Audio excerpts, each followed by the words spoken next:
기껏 청소해줬더니 고장났다고 나한테 따지냐? 어머니, 노트북을 물걸레로 닦으시면 안 되잖아요. 그만해. 돈은 내가 질 테니까 복구 가능한지 알아봐. 이제 그만. 공모전? 지가 상을 받아봤자 우리한테 그게 무슨 도움이 돼? 상금 얼마나 된다고? 어머, 내가 뭘 잘못했다고 그러니? 먼지가 쌓였길래 닦아줬더니 기계가 그렇게 약해서야 쓰겠어. 시어머니 조갑순 씨의 목소리는 여전히 태평스러웠습니다. 손에는 반쯤 깎다만 사과 하나가 쥐어져 있었고 입가에는 자신이 무슨 잘못을 저질렀는지 전혀 인식하지 못하는 사람이 여유로운 미소가 걸려 있었습니다.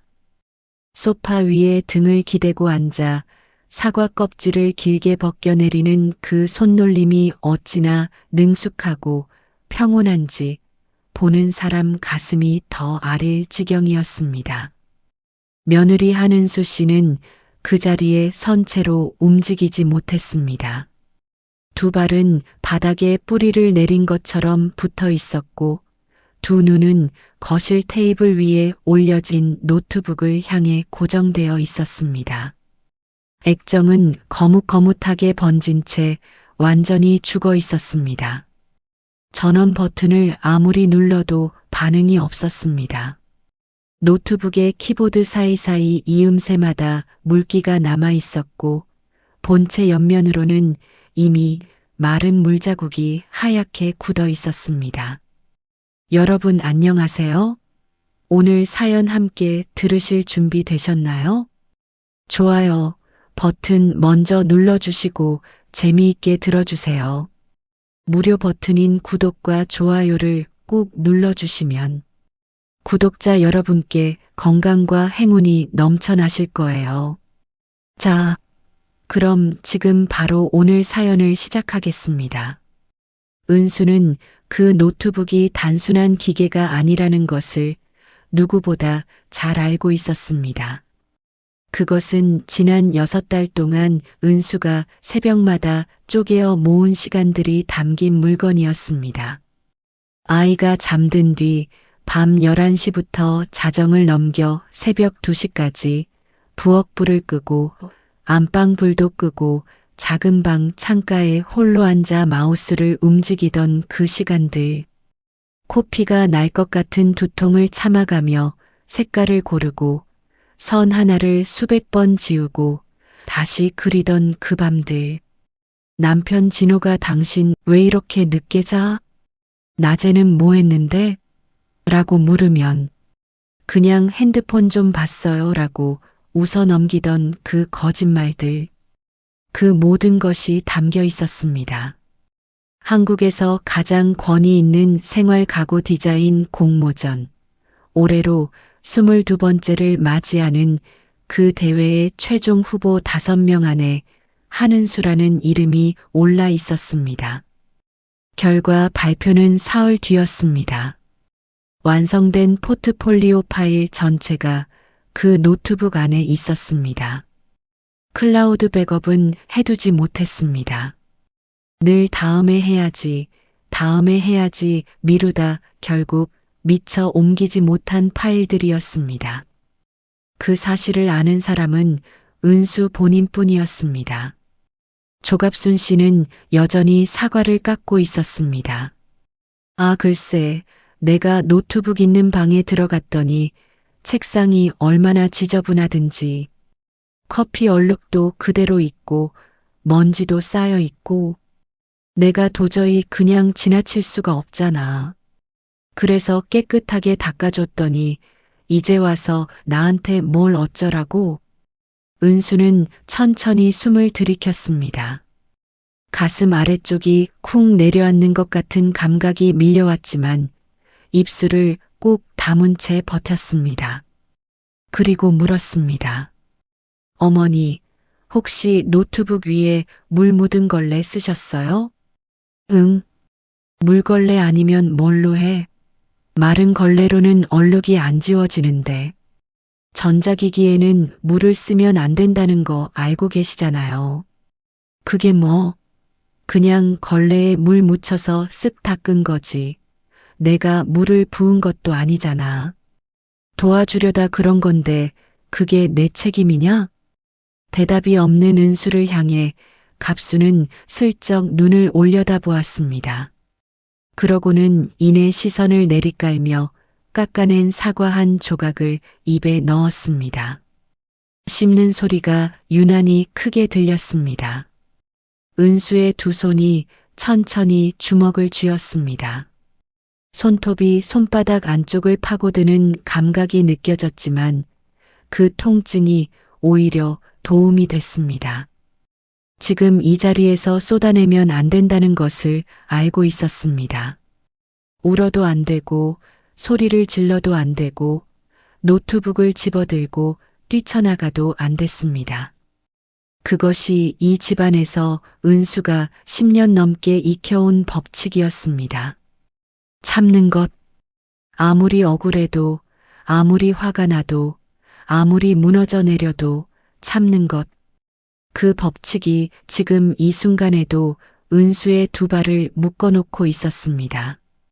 남편 박진호 씨가 욕실에서 나온 것은 그때였습니다. 샤워를 마치고 나온 그는 수건으로 머리를 닦으며 거실로 걸어왔고 테이블 위에 노트북을 보았습니다. 잠깐 눈을 가늘게 뜨더니 은수를 바라보았습니다. 노트북 왜 저래? 어머니가 물걸레로 닦으셔서요. 진호는 잠시 어머니를 보았습니다. 갑수는 아들을 향해 힐끗 시선을 주며 말했습니다. 내가 청소해줬더니 기계가 고장났다고 나한테 따지네. 따지는 게 아니에요. 사실을 말씀드리는 거예요. 진호는 수건으로 귀 뒤쪽을 닦으며 가볍게 혀를 찼습니다. 그 소리가 어찌나 작고 짧은지 듣지 못한 척 지나칠 수도 있었습니다. 하지만 은수는 들었습니다. 엄마, 전자제품엔 물 쓰면 안 된다고요. 와이프가 포트폴리오 작업하던 거잖아요. 포트폴리오가 뭔데? 그게 그렇게 중요한 거냐? 아무튼 미안하다고 해요. 갑수는 잠시 아들을 바라보더니 이내 시선을 돌렸습니다. 내가 뭘 잘못했다고 미안하다고 해. 실컷 청소해줬더니 이게 무슨 낭패야.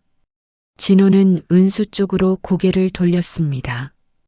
당신이 나중에 수리점 가서 데이터 복구 가능한지 알아봐요. 비용은 내가 줄게. 그게 전부였습니다. 그 말을 마지막으로 진호는 안방으로 들어가 버렸습니다. 은수는 그 뒷모습을 바라보다가 천천히 노트북을 들어 올렸습니다. 두 손이 떨리고 있었습니다. 기계는 여전히 조용했습니다. 아무 소리도 나지 않았습니다. 화면도 켜지지 않았습니다. 6달이었습니다. 6달치의 새벽이 지금 두 손 안에서 침묵하고 있었습니다. 은수는 숨을 참았습니다. 숨을 참고 노트북을 안고 작은 방으로 들어갔습니다. 문을 닫았습니다. 그리고 바닥에 주저앉아서 소리 없이 울었습니다. 그날 밤 이 집에서 우는 사람은 은수 혼자였습니다. 그렇게 또 하루가 지나갔습니다. 한은수가 처음 박진호를 만난 것은 33세 겨울이었습니다. 당시 은수는 서울 마포구 작은 스튜디오에서 프리랜서 가구 디자이너로 막 이름을 알리기 시작하는 중이었습니다. 인테리어 잡지 2곳에 인터뷰 기사가 실렸고 작은 브랜드와의 협업 계약이 막 성사된 참이었습니다. 어딘가 투박하지만 따뜻한 결을 가진 원목 가구들을 설계하는 그녀의 작업은 당시 막 불기 시작한 핸드메이드 인테리어 붐과 맞물리며 조금씩 주목을 받고 있었습니다. 진호는 지인 소개로 만났습니다. 그는 중견식품 기업의 기획팀에서 일하는 반듯하고 말수가 적은 남자였습니다. 첫 만남에서 그는 은수의 작업 이야기를 오래 들어주었습니다.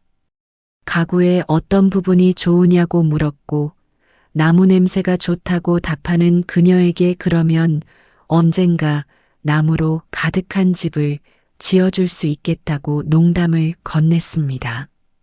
그 말이 어울리지 않게 로맨틱하게 들렸던 기억이 아직도 납니다. 그와의 연애는 안온했습니다. 크게 다투지 않았고 서로 기다려주는 편이었으며 진호는 은수의 작업을 방해하거나 비하한 적이 없었습니다. 결혼을 약속했을 때 은수는 결혼 이후에도 일을 계속하겠다고 말했고 진호는 당연한 거 아니냐고 했습니다. 하지만 조갑순 씨를 처음 제대로 만난 것은 약혼식 자리에서였습니다. 그날 갑수는 은수의 차림새 위아래를 천천히 훑어보더니 이렇게 말했습니다. 디자이너라고 했지? 그거 돈은 잘 돼요? 그 질문에는 여러 겹의 뜻이 담겨 있었습니다. 은수는 아직 그것을 다 읽어내지 못했습니다. 그저 예의 바르게 웃으며 답했습니다. 앞으로 열심히 하겠다고. 갑수는 고개를 끄덕이며 말했습니다. 그래도 살림은 알아야 해요. 직장 다닌다고 살림을 못하면 안 되거든. 그때 은수는 그 말이 얼마나 무거운 예고편이었는지 알지 못했습니다. 결혼 후 첫 해는 괜찮았습니다. 은수는 일을 계속했고 진호는 퇴근 후 집에서 함께 밥을 먹었으며 주말에는 가끔 드라이브를 했습니다. 갑수는 한 달에 한 번 정도 들렀고 올 때마다 냉장고를 열어 식재료를 점검했지만 은수는 그것을 시어머니가 원래 그런 사람이려니 했습니다. 균열은 아이를 낳으면서 시작됐습니다. 은수가 임신 7개월이 됐을 때 함께 작업하던 소규모 가구 브랜드에서 인력을 줄이기로 했다는 연락이 왔습니다. 은수도 거기 포함됐습니다.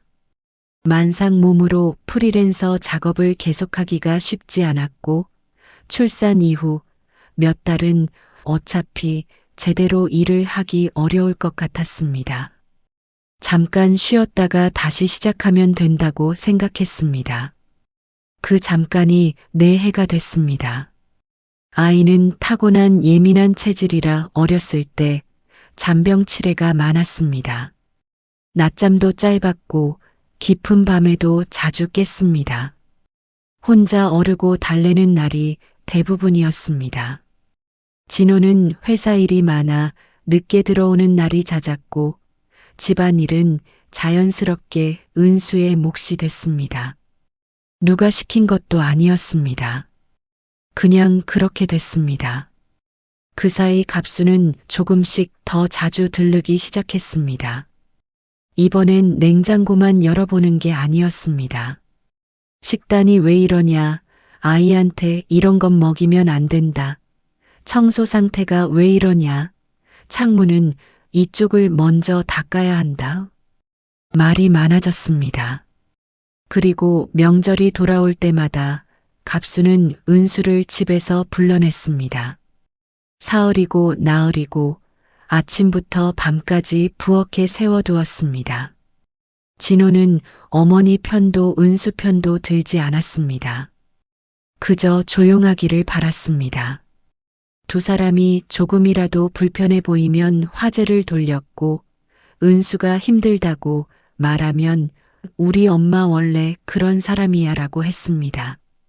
그 말이 위로가 됐던 건 딱 첫 번째 한 번뿐이었습니다.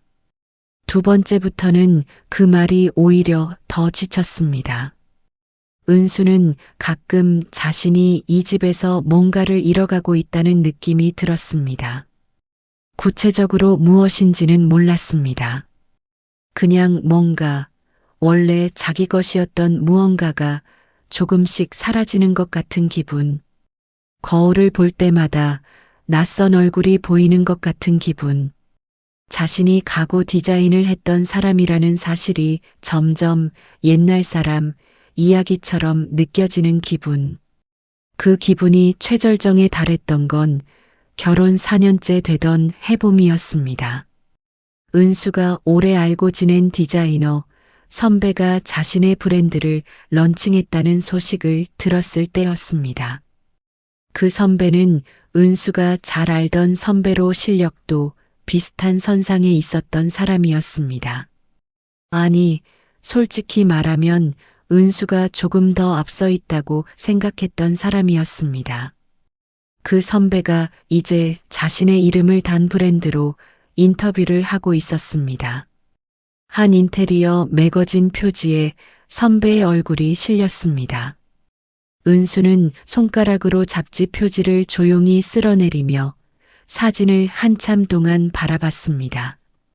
그날 밤 아이가 잠든 뒤 은수는 일을 그만둔 후 처음으로 자신의 오래된 포트폴리오 파일을 열어봤습니다. 불과 몇 년 전까지 작업했던 것들이었습니다. 날카롭지는 않아도 자기만의 감각이 담겨 있는 작업들이었습니다. 은수는 그 파일들을 오래 들여다보다가 닫았습니다. 그리고 다음 날 아침 아이에게 밥을 먹이면서 생각했습니다. 다시 일을 시작해야겠다고. 지금이 아니면 영원히 못할 것 같다고. 그 결심은 조용하게 시작됐습니다. 남편에게도 시어머니에게도 말하지 않았습니다. 말했다가 퇴짜를 맞으면 다시 포기하게 될 것 같아서였습니다. 그래서 혼자 시작했습니다. 아이가 오전에 어린이집에 가 있는 3시간 동안, 그리고 밤에 아이가 잠들고 나서 새벽까지 그렇게 시간을 모았습니다. 처음엔 손이 잘 안 움직였습니다. 감각이 굳어 있었습니다. 몇 년 사이에 디자인 트렌드도 달라져 있었고 사용하던 툴의 버전도 달라져 있었습니다. 처음 2달은 거의 새로 공부하는 수준으로 시간을 써야 했습니다. 유튜브 강의를 보고 디자인 커뮤니티에 들어가고 요즘 잘 팔리는 가구 브랜드들을 조사했습니다. 그렇게 6달이 지나면서 윤곽이 잡히기 시작했습니다. 은수 나름의 결이 담긴 작업물들이 하나둘 생겨났습니다. 원목 특유의 결을 살리면서도 현대적인 미니멀함을 접목한 설계들, 사용자의 피로도를 최소화하는 곡선 처리, 좁은 공간을 넓어 보이게 만드는 비례감, 그런 것들이 축적됐습니다.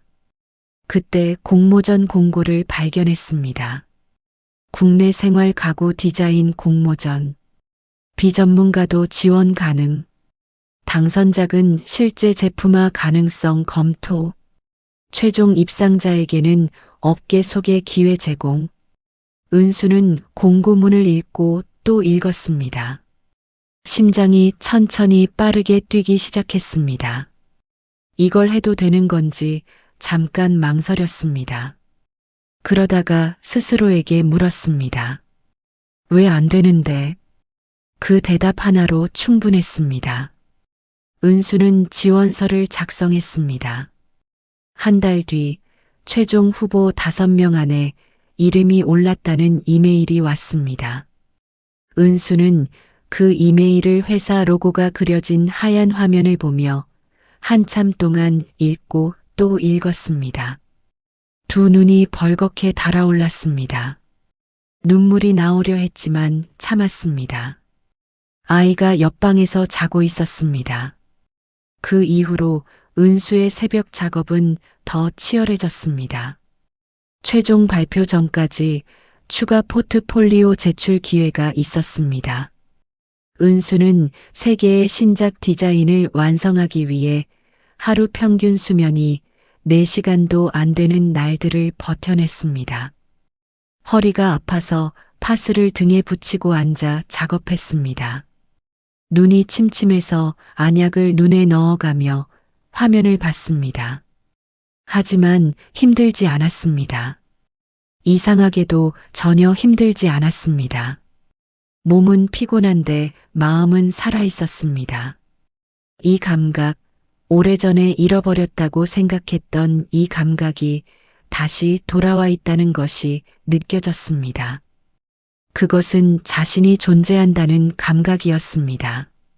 그렇지만 문제가 생긴 것은 얼마 지나지 않은 추석 보름 전이었습니다. 시어머니 갑순이 전화를 했습니다.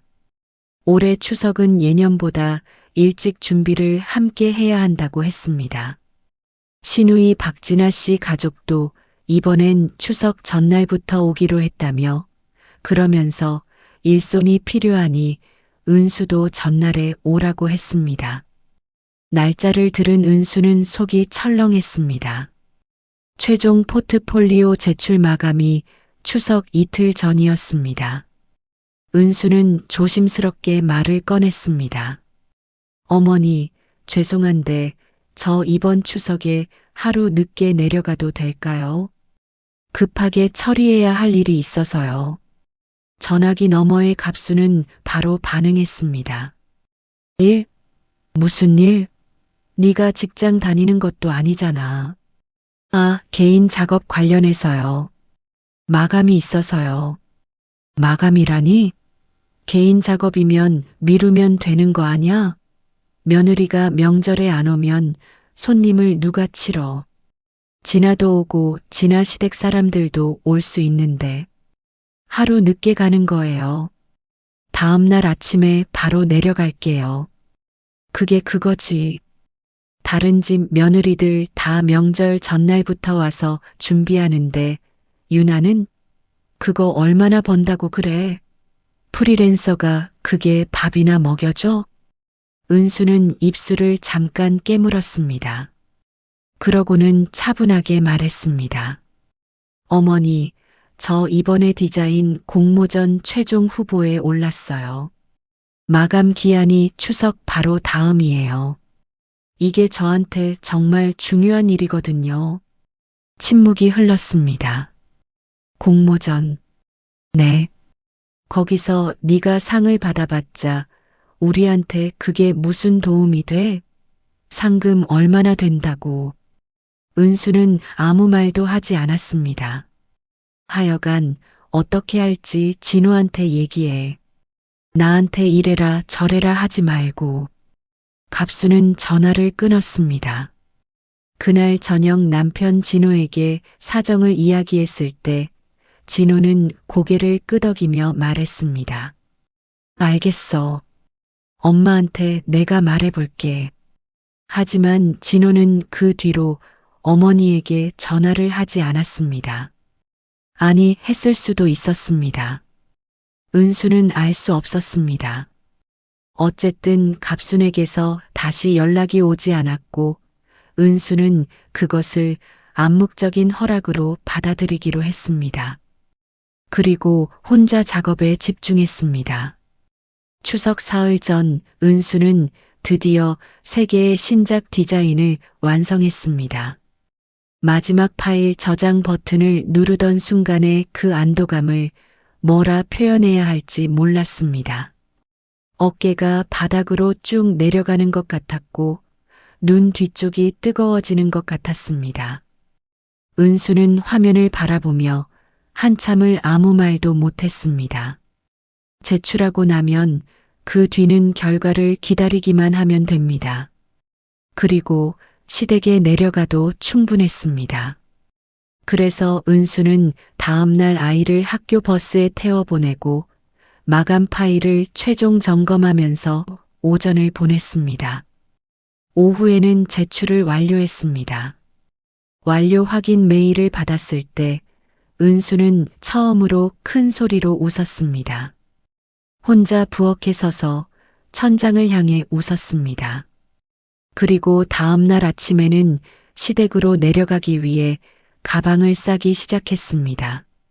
아이 가방도 챙기고 시부모님께 드릴 선물도 꺼냈습니다. 집을 나서기 직전 노트북이 걱정됐습니다. 혹시 아파트 도둑이라도 들면 어쩌나 하는 생각에 작은 방 책상 위에 얌전히 올려두었습니다. 그러고는 문을 잠갔습니다. 그것이 마지막 실수였습니다. 은수가 시댁 현관문을 열고 들어섰을 때 갑수는 거실 소파에 앉아 사과를 깎고 있었습니다. 은수는 시어머니에게 인사를 했습니다. 갑수는 곁눈질로 은수를 보았을 뿐 제대로 인사를 받지 않았습니다. 무언가 이상하다는 것을 느낀 것은 그 다음이었습니다. 갑순의 옷에서 희미하게 은수 자신의 아파트에서 나는 특유의 냄새가 났습니다. 낡은 빌라 특유의 향, 환기가 조금 안 되는 오래된 아파트 냄새. 그 냄새가 갑순의 스웨터에 배어 있었습니다. 은수는 잠깐 멈칫했습니다. 그러다가 스스로 그 생각을 지웠습니다. 착각일 거라고. 그럴 리 없다고. 어머니가 비밀번호를 왜 알겠냐고. 하지만 그 다음 갑순의 입에서 나온 말이 그 착각을 현실로 바꾸었습니다. 아, 너희 집에 잠깐 들렀다 왔다. 전에 두고 온 내 물건 때문에. 아니, 어머니가 나 모르게 우리 집에. 어떻게? 은수는 순간 숨이 멎는 것 같았습니다. 어머니, 어떻게 들어가셨어요? 비밀번호를 어떻게 아세요? 진호가 예전에 알려줬지. 비상용으로. 그게 언제였어요? 오래됐지. 그런데 웬 호들갑이냐, 가족끼리. 은수는 놀랬지만 참았습니다. 지금 이 순간 중요한 건 그게 아니었습니다. 중요한 건 어머니가 그동안 나 몰래 집에 드나드셨다는 것이었습니다. 은수는 거실 쪽을 봤습니다. 아무것도 없었습니다. 그러다가 시선이 테이블 위에 멈췄습니다. 노트북이 거기에 있었습니다. 갑순이 직접 가지고 온 것이 분명했습니다. 그리고 그 옆에는 젖은 걸레가 접혀 있었습니다. 불길한 예감이 맞았습니다. 액정이 새카맣게 타 있었습니다. 은수의 온몸이 얼었습니다. 어리둥절, 무릎 아래가 없어지는 것 같이 감각이 없었습니다. 부르르 떠는 은수의 손이 노트북 쪽으로 향했습니다. 조심스럽게 뚜껑을 열었습니다. 전원 버튼을 눌렀습니다. 반응이 없었습니다. 한 번 더 눌렀습니다. 여전히 아무 반응이 없었습니다. 어머, 내가 뭘 잘못했다고. 먼지가 쌓였길래 닦아줬는데, 그러니 기계가 그렇게 약해서야 쓰겠어요? 그렇게 이야기는 처음 시작 이야기로 돌아왔습니다. 그날 밤 은수는 잠을 한숨도 자지 못했습니다. 시댁 작은 방 이불 속에서 눈을 뜨고 누워 천장을 바라봤습니다. 머릿속에서 이런저런 계산이 돌아가고 있었습니다. 데이터 복구, 수리점, 비용, 시간. 최종 포트폴리오는 이미 제출했으니 그것만은 다행이었습니다. 하지만 그것 외에도 그 노트북 안에는 5년치 넘는 개인 작업물들이 저장되어 있었습니다. 그 파일들 중 클라우드에 옮겨놓은 건 절반도 안 됐습니다. 당장 복구를 하러 가고 싶지만 그럴 수 없는 지금 이 현실에 더욱 감정이 북받쳤습니다. 그리고 그것보다 더 깊이 파고드는 것은 어머니였습니다. 왜 어머니가 노트북을 가져왔을까요? 그냥 청소하려고요? 청소를 하려면 집에서 하면 됩니다. 굳이 노트북을 들고 시댁으로 올 이유가 없습니다. 그리고 물걸레로 전자기기를 닦는 게 상식적인 행동일까요? 67년을 살아온 사람이 그걸 몰랐을까요?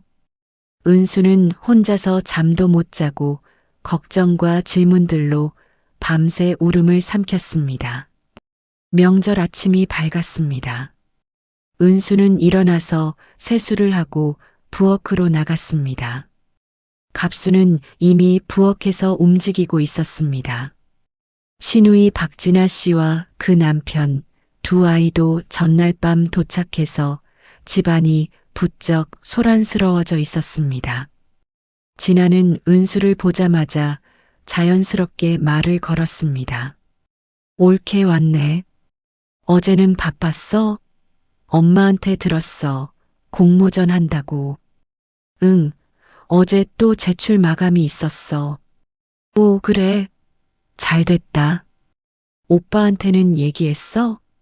했지. 진아는 잠깐 입을 오물거리더니 말했습니다. 엄마가 좀 서운했나 봐. 그게 전부였습니다. 은수는 아무 대꾸 없이 전 부치는 일을 시작했습니다. 명절 전이라 재료가 많았습니다.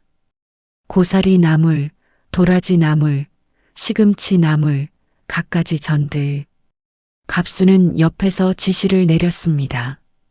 간이 어떻고 기름이 얼마나 들어가야 하고 두께가 어떠해야 하고. 은수는 묵묵히 손을 움직였습니다. 진호는 거실에서 TV를 보고 있었습니다.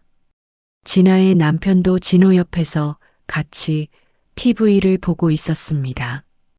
두 아이들이 소리를 지르며 뛰어다녔습니다. 그 소리가 부엌까지 들어왔습니다. 은수는 달구어진 팬 앞에서 땀을 닦으며 생각했습니다. 이것이 명절이구나. 항상 이렇게 됩니다. 누군가의 명절을 위해 다른 누군가가 부엌에 서 있어야 합니다. 그리고 그 다른 누군가는 항상 은수였습니다. 기름이 튀어서 손등을 스쳤습니다. 뜨거웠지만 소리는 내지 않았습니다. 저 끝에서 갑순이 은수의 손놀림을 보고 있었습니다. 전 뒤집는 타이밍이 이르잖아. 좀 더 기다려야지. 은수는 고개를 숙이며 답했습니다. 네, 어머니. 그렇게 오전이 지나갔습니다. 은수는 밥도 먹지 못하고 서 있었습니다. 먹을 틈이 없어서가 아니라 먹고 싶은 마음이 생기지 않아서였습니다. 위장이 돌덩이처럼 굳어 있었습니다. 오후가 됐을 때 아이가 뛰어오다가 넘어지면서 울음을 터뜨렸습니다. 은수가 달려가 무릎을 살폈습니다. 조금 긁혀 있었지만 크게 다친 건 아니었습니다. 아이를 안으며 달래는데 뒤에서 갑순의 목소리가 들렸습니다. 거봐라. 아이가 아직 어린데 집에서 엄마가 신경을 안 쓰니까 그러지. 엄마가 온종일 노트북만 들여다보면 애가 그 사이에 어찌 되는 줄 알아? 은수는 돌아보지 않았습니다. 아이의 등을 토닥이며 낮게 말했습니다. 아무것도 아니야. 괜찮아. 아이는 울음을 그쳤습니다. 은수는 그 등을 한참 더 쓰다듬었습니다. 괜찮아. 스스로에게도 하는 말이었습니다. 제사상을 차리고 제사를 지냈습니다. 진호와 진아, 갑순과 그 집안 어른들이 제사를 올리는 동안 은수는 부엌에서 마지막 뒷정리를 했습니다. 제사가 끝나고 음복을 하면서 모두 둘러앉았습니다. 갑수는 그 자리에서 진아에게 말했습니다. 진아야, 올해 명절 음식 진짜 잘 됐지? 전도 맛있고. 응, 엄마. 다 내 오빠 며느리 솜씨야. 진아가 은수를 향해 웃으며 말했습니다. 옳게 고생 많았어. 은수는 웃었습니다. 아무렇지도 않은 듯 웃었습니다. 하지만 그 웃음 아래에 노트북 생각이 계속 지나다녔습니다. 데이터 복구를 받으면 살릴 수 있을까? 수리 비용이 얼마나 될까? 혹시 공모전 심사에 영향을 주는 추가 제출 기회가 있다면 파일을 다시 복원해야 할 텐데. 생각이 꼬리에 꼬리를 물었습니다. 저녁이 되고 아이들이 잠자리에 들었습니다. 어른들도 피곤하다며 하나둘씩 방으로 들어갔습니다. 은수도 작은 방으로 향하려 했습니다. 그때였습니다. 복도를 지나치다가 갑순의 방 앞에서 발을 멈추게 됐습니다. 방문이 조금 열려 있었습니다. 그 틈 사이로 목소리가 새어나왔습니다. 갑순의 목소리였습니다. 그리고 진아의 목소리였습니다. 은수는 그 자리에 서서 숨을 멈췄습니다. 엄마, 진짜로 그 노트북 일부러 망가뜨린 거야? 나지막하게 묻는 진아의 목소리였습니다. 반은 확인이고 반은 농담처럼 들리는 말투였습니다. 갑순의 대답이 들렸습니다. 당연하지. 그 두 글자가 마치 귀 안쪽에서 울리는 것처럼 들렸습니다. 개가 밖으로 돌기 시작하면 누가 내 수발을 들어. 공모전이니 디자인이니 하면서 기어나가면 우리 집안은 어떻게 되는 거야. 길을 팍 죽여놔야 집구석에 붙어 있지. 진아의 목소리가 다시 들렸습니다. 오빠는 알아? 잠깐의 침묵. 알지. 다 알고 눈 감아줬지. 복도에서 들려오는 이 한 문장이 은수의 심장 안에서 무언가를 박살냈습니다. 다 알고 눈 감아줬지. 은수는 한 발짝도 움직이지 못했습니다. 다리가 없어진 것 같았습니다. 손이 벽에 자연스럽게 찝혔습니다. 벽이 차가웠습니다. 그 차가움만이 지금 은수를 현실에 붙들어 두고 있었습니다. 방 안에서 진아의 목소리가 이어졌습니다. 그래도 그건 너무한 거 아니야? 옳게 힘들게 만든 거잖아. 갑순이 코웃음을 쳤습니다. 힘들면 어때? 며느리는 원래 좀 힘들어야지. 내가 시집와서 겪은 것에 비하면 그건 아무것도 아니야. 나도 다 그렇게 살았는데.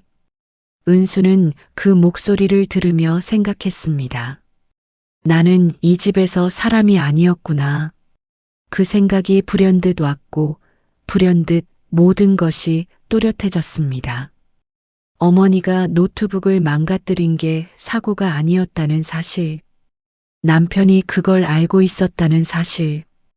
그리고 진호가 엄마가 일부러 그랬겠어?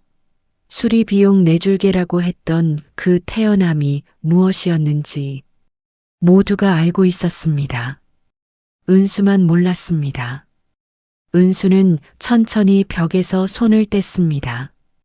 발소리를 내지 않으면서 복도를 지나 화장실로 들어갔습니다. 문을 잠갔습니다. 수도꼭지를 틀었습니다. 그리고 세면대 앞에 서서 자신의 얼굴을 바라봤습니다.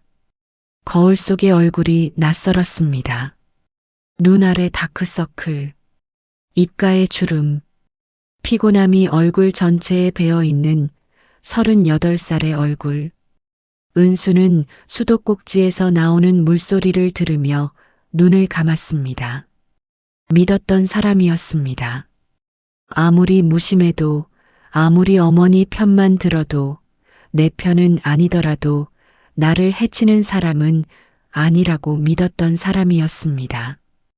결혼 이후 10년 넘는 시간 동안 은수가 버텨올 수 있었던 이유 중 하나는 진호가 있기 때문이었습니다. 최소한 그 사람은 내 존재를 지우려 하지는 않는다는 믿음이 있었습니다. 그 믿음이 오늘 밤 이 화장실 거울 앞에서 산산이 부서졌습니다. 은수는 손으로 입을 막았습니다. 소리가 새어나오려 했습니다. 울음인지 비명인지 모를 무언가가 목구멍에서 올라왔습니다. 은수는 그것을 손바닥으로 막고 눈을 꽉 감았습니다. 숨을 쉬었습니다. 한 번, 두 번, 세 번. 흐르는 물소리가 그 숨소리를 덮었습니다. 그리고 그 절망의 가장 깊은 바닥에서 무언가가 올라왔습니다.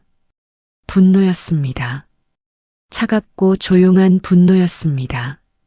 뜨겁고 울부짖는 분노가 아니었습니다. 말 그대로 얼음처럼 서늘하고 조용하고 명료한 분노였습니다. 이 분노는 무서울 정도로 자신의 자리를 알고 있었습니다. 어디서 나왔는지, 어디로 가야 하는지를 알고 있는 분노였습니다. 은수는 눈을 떴습니다. 거울 속의 자신을 바라봤습니다. 달랐습니다. 방금 전과 달랐습니다. 눈빛이 달랐습니다. 내 인생을 헐값에 판 당신들. 이제 그 대가를 치를 차례야. 그날 밤 은수는 화장실에서 나와 작은 방으로 들어갔습니다. 이불을 덮고 누웠습니다. 눈은 감겼지만 잠은 오지 않았습니다. 천장이 어둠 속에서 희미하게 보였습니다. 시댁집 특유의 냄새가 코끝에 맴돌았습니다. 오래된 장판 냄새, 누군가의 화장품 냄새, 명절 음식의 기름 냄새. 은수는 그 냄새들이 자신의 몸에 배는 것 같아서 이불을 끌어당겼습니다. 옆방에서는 진호의 코 고는 소리가 들렸습니다. 아이도 이미 잠들어 있었습니다. 집안이 조용했습니다. 너무 조용해서 오히려 귓속이 울렸습니다. 은수는 그 고요함 속에서 오늘 밤 들은 말들을 다시 꺼냈습니다. 당연하지. 길을 팍 죽여놔야 집구석에 붙어 있지. 알지. 다 알고 눈 감아줬지. 한 문장씩 천천히 다시 읽었습니다. 그러고는 다시 읽었습니다. 그 말들을 여러 번 반복해서 듣는 것이 스스로를 학대하는 것처럼 느껴질 수도 있었지만 은수에게는 오히려 그것이 필요했습니다. 이것이 사실이라는 것을, 꿈이 아니라는 것을, 착각이 아니라는 것을 뼛속까지 새겨두어야 했습니다. 이것이 현실이다. 은수가 지금까지 살아온 이 집의 현실. 10년 넘게 이 관계 안에 있었습니다. 진호와 결혼한 지 올해로 만 10년이 됐습니다. 그 10년 동안 조갑순 씨의 집에 다니면서 은수는 무수히 많은 상처를 입었습니다. 하지만 그때마다 은수는 스스로를 다독였습니다. 시어머니란 원래 그런 거라고. 세대가 다르니 이해의 폭도 다른 거라고. 우리 어머니도 그랬을 거라고. 가족이란 그런 거라고. 그 자기 위안의 목록들이 오늘 밤 전부 허물어졌습니다. 그것은 세대 차이가 아니었습니다. 몰라서 한 일이 아니었습니다. 알고 했습니다. 의도를 가지고 했습니다. 목적이 있었습니다. 며느리를 눌러두기 위해 며느리가 바깥에서 자기만의 무언가를 갖지 못하도록 의도적으로 망가뜨렸습니다. 그리고 그 남편은 그것을 알면서 눈을 감았습니다. 은수는 두 손을 배 위에 올렸습니다. 손이 차가웠습니다. 여전히 몸의 온도가 정상이 아닌 것 같았습니다. 결혼 초기를 생각했습니다. 진호는 나쁜 사람이 아니었습니다. 지금도 나쁜 사람이라고 단정 짓기는 어려웠습니다. 하지만 그는 분명히 자신에게 불편한 진실 앞에서 눈을 감는 사람이었습니다. 어머니가 잘못을 해도 그것이 명백해도 자신이 어떤 선택을 해야 하는 상황에 놓이는 것 자체를 견디지 못하는 사람이었습니다. 그래서 그는 언제나 은수에게 이렇게 말했습니다. 당신이 좀 참아. 그래야 집안이 조용하지. 집안이 조용하기 위해 필요한 희생은 언제나 은수의 몫이었습니다. 그 사실을 은수는 막연히 알고 있었지만 지금처럼 이렇게 선명하게 들여다본 적은 없었습니다. 진호는 알고 있었습니다. 어머니가 노트북을 망가뜨릴 계획을 세웠다는 것을 혹은 최소한 사전에 낌새를 눈치챘다는 것을. 그러면서도 은수에게 경고 한마디 하지 않았습니다. 사고가 났을 때에도 수리비를 내주겠다는 말 한마디로 끝냈습니다. 그것이 진호가 은수에게 줄 수 있는 최대한의 관심이었습니다. 은수는 눈을 감았습니다. 이제 뭘 해야 하는가? 그 질문이 어둠 속에 떠올랐습니다. 이 집에서 계속 사는 것, 계속 참는 것, 진호의 말처럼 조용히 사는 것, 그것도 선택이었습니다. 많은 사람들이 그 선택을 합니다. 아이를 위해서 현실적인 이유로 혹은 그냥 두렵기 때문에. 은수도 그 선택의 무게를 모르는 것이 아니었습니다. 하지만 동시에 은수는 알았습니다. 만약 지금 아무것도 하지 않는다면 내년 명절도, 내후년 명절도, 앞으로 남은 수십 년의 명절도 오늘과 같을 것이라는 것을. 그리고 조갑순 씨는 다음에는 더 깊이 들어올 것이라는 것을. 이번엔 노트북이었지만 다음엔 은수가 아끼는 다른 무언가가 될 것이었습니다. 커리어든 인간관계든 자존감이든. 갑순이 노리는 것은 특정한 물건이 아니었습니다. 갑순이 원하는 것은 은수의 무력함이었습니다. 그 무력함을 지금 확인해주면 앞으로도 계속 그 방식이 통한다고 학습됩니다. 은수는 이제 확실히 알고 있었습니다. 이제 선택의 기로에 서 있다는 것을. 참고 살기, 아니면 달라지기. 은수는 그날 밤 오랫동안 그 두 가지 기로 앞에 서 있었습니다. 그러다 새벽 3시쯤이 됐을 때 은수는 조용히 일어났습니다. 이불을 정리하고 작은 방 창문 가까이에 있는 의자에 앉았습니다.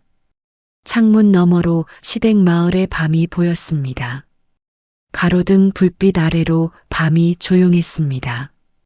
은수는 그 빛을 바라보다가 핸드폰을 꺼냈습니다. 전날 데이터 복구 전문 업체를 검색했던 기억이 났습니다. 결과가 나오지 않았던 건 아니었습니다. 몇 군데 업체 이름이 떠올랐습니다. 물리적 손상이 심하지 않으면 복구 가능성이 있다고도 했습니다. 그것이 첫 번째였습니다. 노트북을 살리는 것. 그 다음은 그 다음에 생각하면 됐습니다. 은수는 핸드폰을 닫고 다시 창문 바깥을 봤습니다. 가로등이 조용히 빛나고 있었습니다. 은수는 그 빛을 보며 천천히 결심했습니다. 이대로 끝낼 수는 없다고. 명절 마지막 날 아침이었습니다. 밥상이 차려졌습니다. 진호와 진아, 갑순이 식탁에 앉았습니다. 은수는 부엌에서 국을 옮기다가 진호의 옆자리에 앉았습니다. 아이는 할머니 옆에서 밥을 먹고 있었습니다. 갑순이 밥을 뜨면서 말했습니다. 이제야 정신을 차렸나 봐. 아침상이 좀 제대로 됐구나. 진아가 웃으며 고개를 끄덕였습니다. 옳게 솜씨는 진짜야. 진호는 말없이 국을 떴습니다. 은수를 쳐다보지 않았습니다. 은수는 밥을 먹었습니다. 천천히 빠지지 않게 먹었습니다. 오늘은 배가 고팠습니다. 어젯밤을 넘기고 나서 처음으로 몸에서 식욕이 돌아온 것 같았습니다. 밥을 먹는 동안 갑수는 진아에게 이것저것 말했습니다. 동네 소식이었고, 지인 자녀 결혼 이야기였고, 진아 아이들 학교 이야기였습니다. 은수는 그 대화에 끼지 않았습니다. 진호도 마찬가지였습니다. 식사가 끝나고 설거지를 마쳤습니다. 진아 가족이 먼저 짐을 챙겨 나갔습니다. 현관에서 갑순에게 인사를 하면서 진아가 말했습니다. 엄마, 다음엔 저 먼저 올게요. 갑수는 진아의 손을 잡으며 말했습니다. 그래, 건강해야 해. 애들 잘 챙기고. 다정하고 따뜻한 목소리였습니다. 어젯밤 방 안에서 들었던 그 목소리와 같은 사람에게서 나오는 소리라는 게 믿기지 않았습니다. 은수는 그 옆에 서서 진아 가족을 배웅했습니다. 진아는 은수에게 고개를 끄덕이며 말했습니다. 옳게 공모전 잘 되길 바랄게. 고마워. 그게 끝이었습니다. 집으로 돌아오는 차 안에서 아이는 뒷좌석에서 잠들었습니다. 진호는 운전대를 잡고 있었고 은수는 조수석에서 창밖을 바라봤습니다. 한동안 아무 말이 없었습니다. 중간 즈음에 진호가 먼저 입을 열었습니다. 노트북 수리 좀 알아볼게. 데이터 복구 잘 되는 데 있어. 은수는 창밖을 보면서 짧게 답했습니다. 괜찮아요. 진호는 잠깐 은수를 봤다가 시선을 다시 도로로 돌렸습니다. 뭐가 괜찮아? 제가 알아서 할게요. 진호는 입을 다물었습니다. 더 이상 말하지 않았습니다. 은수도 말하지 않았습니다. 그렇게 달려서 집에 도착했습니다. 아이를 들어 안방 침대에 눕혔습니다. 짐을 풀었습니다. 진호는 샤워를 하러 욕실로 들어갔습니다. 은수는 작은 방으로 들어갔습니다. 망가진 노트북을 두 손으로 들었습니다. 가방 안에 조심스럽게 넣었습니다. 그러고는 핸드폰을 열어 어젯밤에 찾아두었던 데이터 복구 업체에 문자를 보냈습니다. 물리적 파손 노트북 데이터 복구 가능한지 문의드립니다. 문자를 보내고 나서 은수는 잠시 앉아서 아무것도 하지 않았습니다. 방이 조용했습니다. 창문 사이로 저녁 햇살이 비스듬하게 들어왔습니다. 그 빛이 바닥에 비스듬한 사각형을 만들었습니다. 은수는 그 사각형을 오래 내려다봤습니다. 뭔가가 달라져야 했습니다. 지금까지처럼 살 수는 없었습니다. 하지만 무엇을 어떻게 달리해야 하는지 아직 전부 선명하지 않았습니다. 그것을 결정하려면 먼저 자신이 뭘 원하는지부터 정확히 알아야 했습니다. 은수는 눈을 감았습니다. 원하는 것, 진짜 원하는 것, 그것은 복수가 아니었습니다. 아니, 복수를 원하는 마음이 없다면 거짓말이겠지만 그것이 전부는 아니었습니다. 은수가 원하는 것은 더 큰 것이었습니다. 자신의 이름으로 서는 것, 누군가의 며느리도 누군가의 아내도 아닌 가구 디자이너 하는 수로서 세상에 서는 것. 그 바람은 10년 동안 꺼지지 않고 이 가슴 안에서 살아 있었습니다. 짓밟혀도 비웃음을 당해도 노트북이 망가져도 꺼지지 않았습니다. 지금 이 순간에도 그것은 살아 있었습니다. 그 바람이 살아있는 한 아직 끝난 것이 아니었습니다. 은수는 눈을 떴습니다. 그리고 핸드폰을 들어 메모 앱을 열었습니다. 해야 할 일들을 하나씩 적기 시작했습니다. 첫 번째, 노트북 데이터 복구. 두 번째, 공모전 결과 확인. 세 번째, 법률 상담. 법률 상담이라는 세 글자를 쓰고 나서 은수는 잠깐 그 글자를 바라봤습니다. 손이 떨리지 않았습니다. 의외였습니다. 이 단어를 쓰는 순간 무언가 무너지는 감각이 올 것 같았는데 오히려 반대였습니다. 단단해지는 것 같았습니다.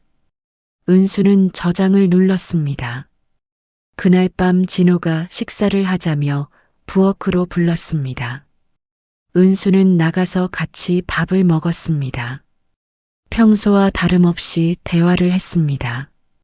아이 이야기를 했고 이번 주 일정 이야기를 했습니다.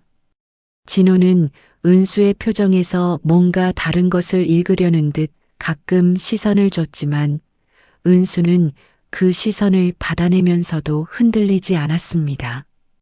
밥을 먹고 설거지를 마치고 아이를 재웠습니다. 진호가 안방으로 들어가고 나서 은수는 다시 작은 방으로 들어왔습니다. 조용히 문을 잠갔습니다. 그리고 책상 앞에 앉아서 핸드폰을 들었습니다. 이혼 절차, 재산 분할, 양육권, 검색창에 그 단어들을 하나씩 넣었습니다. 밤이 깊어갔습니다. 은수는 그날 밤 오래 읽고 오래 생각했습니다. 데이터 복구 업체의 답장은 사흘 뒤에 왔습니다. 물리적 파손 상태를 보겠다며 기기를 맡겨달라고 했습니다. 은수는 아이를 어린이집에 보낸 뒤 곧장 업체를 찾아갔습니다. 서울 중구에 있는 작은 사무실이었습니다. 기사님이 노트북을 꼼꼼히 살펴보더니 말했습니다. 보드에 물이 들어간 건 맞는데 하드 쪽은 직접 손상이 아닌 것 같아요. 시도는 해볼 수 있어요. 성공률은 한 60~70% 정도 봐야 할 것 같고요. 그 안에 데이터가 살아있으면 꺼낼 수 있는 건가요? 살아있으면 꺼낼 수 있죠. 일주일 정도 보시면 돼요. 은수는 노트북을 맡겼습니다. 업체를 나오는 길에 이상하게 발걸음이 가벼웠습니다. 아직 결과를 알 수 없는 상황인데도 무언가를 직접 해냈다는 감각이 몸 안에서 살아났습니다. 그 감각이 오래전에 잃어버렸다고 생각했던 것이었습니다. 그 다음 목적지는 법률 상담센터였습니다. 은수는 인터넷에서 여성 법률 지원 관련 무료 상담을 제공하는 곳을 찾아두었습니다. 서울 여성가족지원센터였습니다.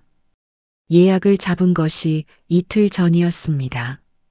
상담 예약을 하면서도 자신이 정말 이 일을 하고 있는 것이 맞나 싶었는데 그 문 앞에 서서 문을 열면서야 비로소 실감이 났습니다. 상담사는 40대 중반쯤 되어 보이는 여성이었습니다. 차분하고 말이 적은 사람이었습니다.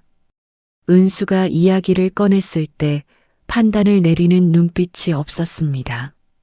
그냥 들었습니다. 은수는 처음으로 이 모든 이야기를 처음부터 끝까지 누군가에게 말했습니다. 결혼 이후의 일들, 시어머니의 행동들, 남편의 태도, 그리고 명절 밤에 들은 대화까지. 말하는 동안 목소리가 한번 흔들렸습니다. 노트북 이야기를 하다가였습니다. 잠깐 멈췄다가 다시 말했습니다. 상담사는 이야기가 끝난 뒤 잠깐 생각하더니 말했습니다. 지금 하신 말씀 중에 중요한 부분들이 있어요. 시어머니의 고의적인 재산 피해, 그리고 남편이 그것을 인지하고 방관한 것. 이 부분은 법적으로 충분히 문제 삼을 수 있는 요소들이에요. 이혼이 가능한가요? 이혼은 상대방 동의가 없을 경우 재판 이혼으로 가야 하는데 그러려면 법에서 정한 이혼 사유가 있어야 해요. 지금 말씀하신 상황은 정신적 학대, 배우자의 부작위에 의한 가정 내 피해 방치 등 여러 측면에서 검토 가능해요. 단 증거가 중요합니다. 증거. 그 단어를 들은 순간 은수의 머릿속에서 무언가가 딸깍 맞아떨어지는 느낌이 왔습니다. 녹음이 있으면 되나요? 사적인 대화 녹음도 상황에 따라 증거 능력이 인정되는 경우가 있어요. 어떤 내용인지에 따라 달라지는데 일단 가지고 계신 걸 정리해 두시는 게 좋아요.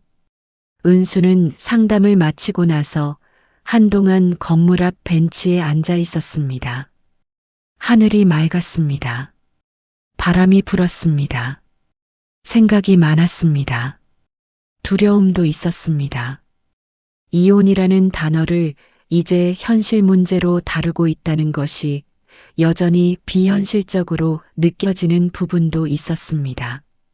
아이는 어떻게 하는가? 재산은 어떻게 나뉘는가?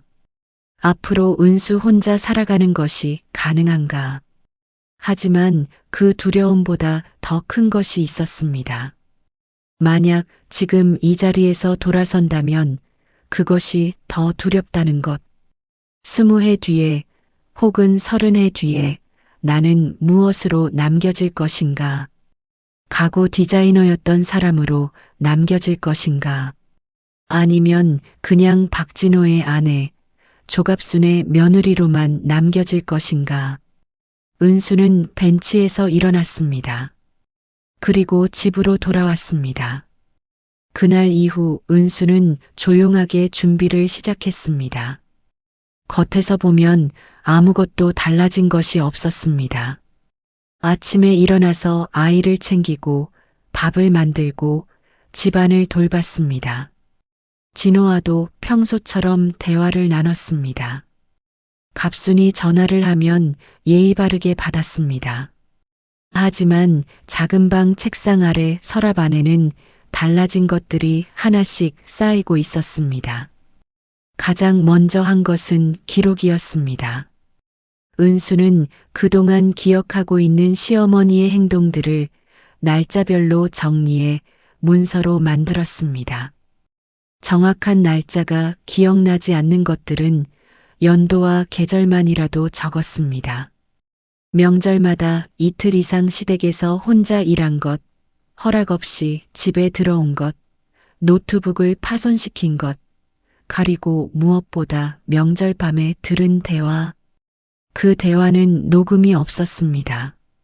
하지만 그것이 실제로 있었다는 것만큼은 은수가 증언할 수 있었습니다. 두 번째로 한 것은 통화 녹음이었습니다.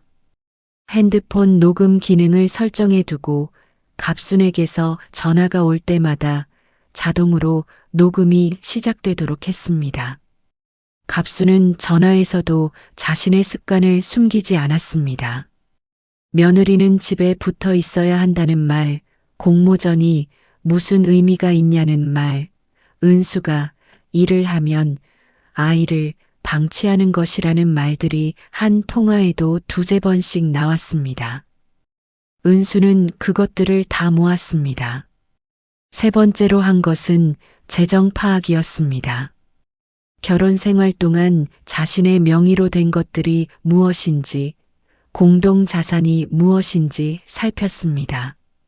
진호 명의의 통장 잔액은 알 수 없었지만 함께 살고 있는 아파트가 공동 명의라는 것은 알고 있었습니다. 진호가 집을 살 때 은수의 친정에서 일부 자금을 댔었습니다.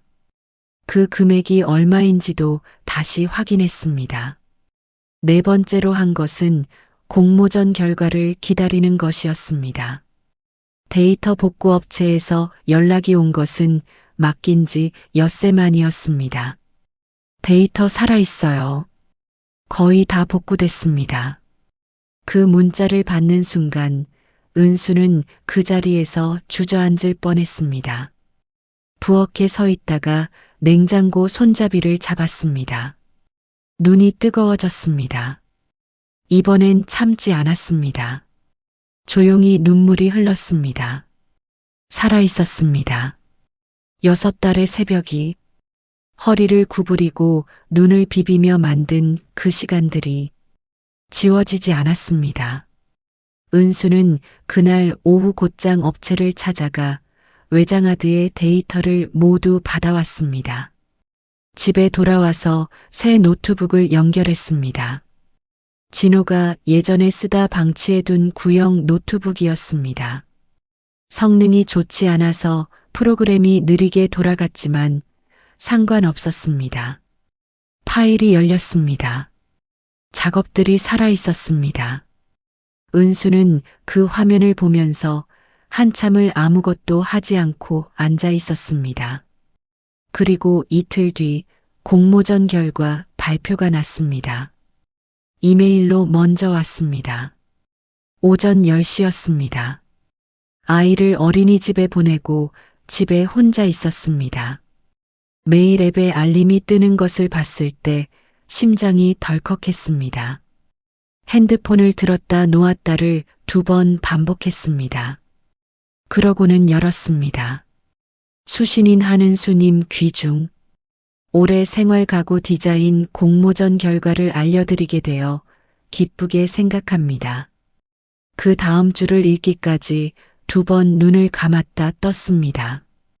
본 공모전 심사위원회는 한은수님의 작품을 올해의 우수 디자인상 수상작으로 선정하였습니다. 대상이 아니었습니다. 그래도 상관없었습니다. 우수 디자인상 5명의 최종 후보 중에서 2번째로 높은 상이었습니다. 실제 제품화 검토 대상이기도 했습니다. 은수는 한참 그 화면을 바라봤습니다. 그러다 웃음이 나왔습니다. 큰 소리는 아니었습니다. 짧은 웃음이었습니다. 하지만 그 웃음 안에는 6달의 새벽이 담겨 있었습니다. 허리가 아팠던 그 새벽들이, 눈이 침침했던 그 새벽들이, 코피가 날 것 같았던 그 새벽들이, 그 전부가 이 웃음 한 번에 들어 있었습니다. 은수는 눈물을 닦았습니다. 그러고 나서 다시 한번 메일을 읽었습니다. 시상식은 사흘 뒤였습니다. 준비할 것들이 있었습니다. 시상식까지 남은 사흘 동안 은수는 빠르게 움직였습니다. 먼저 법률사무소에 정식 상담 예약을 잡았습니다. 무료 상담이 아니라 이번엔 변호사와 실제 사건 진행을 전제로 한 유료 상담이었습니다. 상담을 마친 뒤 변호사는 이렇게 말했습니다. 현재 확보하신 녹음 파일들과 노트북 파손 관련 증거, 그리고 그동안의 기록들이 있다면 이혼 진행에 무리가 없어요. 특히 배우자의 방조 사실이 확인된다면 그쪽도 귀책 사유에 포함될 수 있습니다. 협의 이혼이 되면 가장 빠르지만 상대가 거부할 경우 재판으로 가셔야 해요. 은수는 고개를 끄덕였습니다. 이혼 서류 준비는 언제부터 할 수 있나요? 바로 시작할 수 있습니다. 은수는 그날 변호사 사무실에서 나오면서 처음으로 이혼이라는 단어가 더 이상 무겁지 않다는 걸 느꼈습니다. 두렵지 않다는 것이 아니었습니다. 두려움은 여전히 있었습니다. 하지만 그 두려움을 이유로 멈추지 않겠다는 결심이 더 컸습니다. 다음으로 한 것은 통장이었습니다. 은수는 자신의 명의로만 된 통장을 새로 개설했습니다. 결혼 생활 동안 진호와 공동으로 쓰던 생활비 통장 외에 은수 개인명의 통장이 없었습니다. 그것이 얼마나 불리한 상황인지 법률 상담을 통해 비로소 알게 됐습니다. 새 통장을 만들면서 은수는 자신이 가지고 있는 것들을 정확히 세어봤습니다. 친정 어머니가 가끔 용돈으로 주시던 것을 모아둔 돈이 있었습니다. 결혼 전 프리랜서 시절 작은 적금을 들어놓은 것이 만기가 됐던 것도 있었습니다. 얼마 되지는 않았지만 있었습니다. 거기에 공모전 상금이 더해질 것이었습니다. 우수 디자인상 상금이 얼마인지 공모전 홈페이지에서 확인했습니다. 적지 않은 금액이었습니다. 그리고 마지막으로 시상식 당일 입을 옷을 꺼냈습니다. 결혼 전에 샀던 진한 네이비 원피스였습니다. 찬장 깊숙이 들어가 있어서 자리만 차지하고 있던 옷이었습니다. 이 옷을 입을 일이 다시 오겠냐며 버리려고 몇 번 꺼냈다가 결국 버리지 못하고 다시 걸어두었던 옷이었습니다. 꺼내서 입어봤습니다. 맞았습니다. 은수는 거울 앞에 섰습니다. 오랫동안 보지 못했던 얼굴이었습니다. 진한색 옷을 입으니 눈빛이 달라 보였습니다. 피곤함이 배어 있는 얼굴이었지만 그 안에 뭔가 다른 것이 있었습니다. 살아있다는 것, 포기하지 않았다는 것, 그것이 얼굴에 보였습니다. 은수는 그 거울 속의 자신을 오래 바라봤습니다. 시상식 날 아침이었습니다. 아이는 어린이집에 보냈습니다. 진호는 출근했습니다. 집이 조용했습니다. 은수는 천천히 준비를 했습니다. 머리를 정돈하고 옷을 입고 작은 숄더백에 필요한 것들을 챙겼습니다. 그 안에 이혼 서류도 넣었습니다. 아직 제출하지 않은 서류였습니다. 진호에게 먼저 보여줘야 했습니다. 하지만 오늘은 시상식이 먼저였습니다. 오늘은 한은수가 한은수로서 인정받는 날이었습니다. 그 이후에 모든 것을 정리할 것이었습니다. 은수는 현관문을 열었습니다. 밖이 맑았습니다. 10월의 가을 햇살이 계단 아래에서 반짝이고 있었습니다. 바람이 불었고 그 바람이 은수의 머리카락을 살짝 흩뜨렸습니다. 오랜만이었습니다.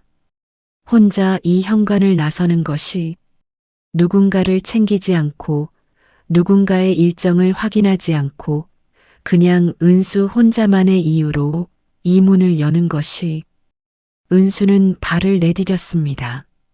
시상식장은 서울 광화문 근처에 있는 문화공간이었습니다. 오래된 건물을 리모델링한 곳으로 높은 천장에 원목 패널이 벽을 따라 길게 이어져 있었습니다. 안으로 들어서자 나무 냄새가 났습니다. 은수는 그 냄새에 잠깐 발을 멈췄습니다. 가장 좋아하는 냄새였습니다. 접수를 하고 자리를 찾았습니다. 이미 몇 명의 수상자들과 관계자들이 자리를 잡고 있었습니다. 낯선 사람들이었지만 모두 비슷한 분위기를 가지고 있었습니다. 무언가를 만드는 사람들 특유의 차분하고 집중된 분위기. 은수는 자리에 앉아서 시작을 기다렸습니다. 행사는 주최 측의 인사말로 시작됐습니다. 심사위원장이 올해 공모전에 대한 이야기를 했습니다. 은수는 그 말들을 들으면서도 완전히 집중하기가 어려웠습니다. 마음 한편에서 오늘 저녁의 일이 계속 지나다녔습니다. 진호에게 이혼 서류를 내밀어야 합니다. 그 이유가 어떻게 될지 아직 모릅니다. 진호가 어떻게 반응할지도 모릅니다. 조갑순이 어떻게 나올지도 모릅니다. 아이에게 어떻게 설명해야 할지도 아직 다 생각하지 못했습니다. 두려웠습니다. 하지만 이 자리에 앉아 있다는 것 자체가 은수에게는 이미 작지 않은 용기였습니다. 이름이 불렸습니다. 우수 디자인상 한은수님. 은수는 일어섰습니다. 무대로 걸어가는 그 짧은 거리가 이상하게 길게 느껴졌습니다. 발이 바닥을 딛는 감각이 하나하나 선명했습니다. 심사위원장이 상패를 건넸습니다. 악수를 했습니다. 사진을 찍었습니다. 카메라 플래시가 터졌습니다. 은수는 그 빛을 정면으로 받으며 서 있었습니다. 손안에 상패가 잡혀 있었습니다. 단단하고 무거웠습니다. 그 무게가 느껴졌습니다. 이것이 자신이 만든 것에 누군가가 가치를 부여한 결과물이라는 것이 느껴졌습니다. 은수는 잠깐 눈을 감았습니다. 이 순간을 기억하고 싶었습니다. 이 무게를, 이 빛을, 이 냄새를, 그리고 눈을 떴습니다. 시상식이 끝난 뒤 주최 측 관계자 한 명이 은수에게 다가왔습니다. 명함을 건네며 말했습니다. 작품 보고 굉장히 인상 깊었어요. 혹시 저희 쪽의 제품화 관련해서 좀 더 이야기 나눠볼 수 있을까요? 은수는 명함을 받았습니다. 감사합니다. 연락드릴게요. 집으로 돌아오는 지하철 안에서 은수는 상패를 무릎 위에 올려놓았습니다. 노란 불빛 아래서 상패 표면을 바라봤습니다. 한은수라는 이름이 새겨져 있었습니다. 잠깐 눈물이 나올 것 같았습니다. 참았습니다. 지하철 안에서 울기는 싫었습니다. 그 대신 창문에 비치는 자신의 얼굴을 봤습니다. 이제 돌아가야 할 시간이었습니다. 집에 도착했을 때 진호는 거실 소파에 앉아 핸드폰을 보고 있었습니다. 아이는 진호 옆에서 블록 놀이를 하고 있었습니다. 은수가 현관문을 열고 들어서자 아이가 고개를 들었습니다. 엄마. 은수는 신발을 벗으며 웃었습니다. 응, 왔어. 아이가 달려왔습니다. 은수는 쭈그려 앉아 아이를 안았습니다. 작고 따뜻한 몸이 품 안으로 들어왔습니다. 은수는 그 등을 두 손으로 감쌌습니다. 진호가 소파에서 은수를 봤습니다. 어디 갔다 왔어? 시상식 갔다 왔어요. 아, 공모전? 결과가 어떻게 됐어? 은수는 가방에서 상패를 꺼내 테이블 위에 올려놨습니다. 진호는 잠깐 그것을 봤습니다. 그러더니 말했습니다. 잘 됐네. 딱 3글자였습니다. 어떤 감탄도, 어떤 기쁨도 담기지 않은 담담한 3글자. 은수는 그 말을 들으면서 이 사람과의 열연을 생각했습니다. 이 사람이 처음부터 나쁜 사람이었던 것은 아니었습니다. 그러나 이 사람은 나를 한 번도 충분히 응원한 적이 없었습니다. 내가 무너질 때 옆에서 함께 무너져 준 적도 없었습니다. 그리고 내가 망가지는 것을 알면서도 눈을 감았습니다. 그것이 나쁜 것이 아닐 수도 있었습니다. 하지만 그것이 내가 원하는 삶이 아니라는 것만은 분명했습니다. 은수는 아이를 내려놓았습니다. 진호 씨, 저 드릴 말씀 있어요. 진호는 핸드폰을 내렸습니다. 은수의 어조에서 뭔가를 읽었는지 표정이 조금 굳어졌습니다. 뭐지? 아이 잠깐 방에 들여보내요. 진호는 잠깐 은수를 바라보다가 아이에게 말했습니다. 방에 가서 좀 있어. 엄마 아빠가 얘기 좀 할게. 아이는 블록을 들고 방으로 들어갔습니다. 방문이 닫혔습니다. 은수는 가방 안에서 봉투를 꺼냈습니다. 진호 앞에 테이블 위에 올려놓았습니다. 진호는 그 봉투를 내려다봤습니다. 이게 뭔데? 열어봐요. 진호는 천천히 봉투를 열었습니다. 서류를 꺼냈습니다. 내용을 읽었습니다. 읽는 동안 얼굴 근육이 조금씩 경직됐습니다. 엥? 이혼 서류. 맞아요. 갑자기 이게 무슨 말이야? 은수는 소파에 앉았습니다. 진호의 맞은편이었습니다. 두 사람 사이에 테이블 하나가 있었습니다. 갑자기가 아니에요. 오래 생각한 거예요. 오래 생각한 거라고? 나한테 한마디 상의도 없이? 상의를 했으면 달라졌을까요? 진호는 잠깐 말을 못했습니다. 은수가 계속했습니다. 진호 씨, 저 이번 명절 밤에 어머니하고 진아 씨 대화 들었어요. 진호의 눈이 가늘어졌습니다. 무슨 대화? 노트북 일부러 망가뜨렸다는 것. 그리고 진호 씨가 그거 알고 눈 감아줬다는 것. 침묵이 흘렀습니다. 진호는 잠깐 시선을 내렸다가 다시 들었습니다. 그건 엄마가 과장해서 한 말이지. 내가 정말 알고 방관한 게 아니라 그냥 당신이 예민하게 굴거라는 걸 예상했던 것 뿐이고, 그게 같은 거 아닌가요? 같은 게 아니지. 은수는 흔들리지 않았습니다. 진호 씨, 저는 지금 싸우자는 게 아니에요. 잘못을 따지자는 것도 아니에요. 그냥 이 결혼이 저한테 더 이상 맞지 않는다는 걸 알게 됐어요. 서로에게 맞지 않는 사람들이 억지로 붙어 있는 것이 아이에게도 좋지 않다고 생각해요. 아이 얘기하지 마. 이혼하면 아이는 어떻게 하려고? 양육권은 협의하면 돼요. 저는 아이 곁에 있을 거예요. 진호 씨도 면접 교섭권은 당연히 있어요. 진호는 서류를 테이블에 내려놓았습니다. 이게 공모전 상 받았다고 갑자기 자신감 생겨서 하는 짓이야? 현실을 보라고.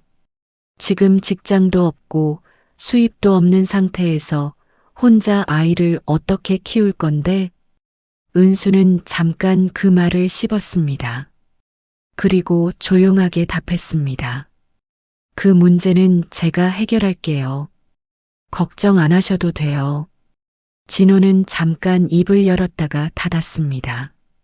그러고는 서류를 다시 집어들었습니다. 엄마한테는? 어머니한테는 제가 따로 연락할 거예요. 이건 너무 급한 거야. 적어도 시간을 두고 생각 좀 해보자고. 시간은 충분히 두었어요.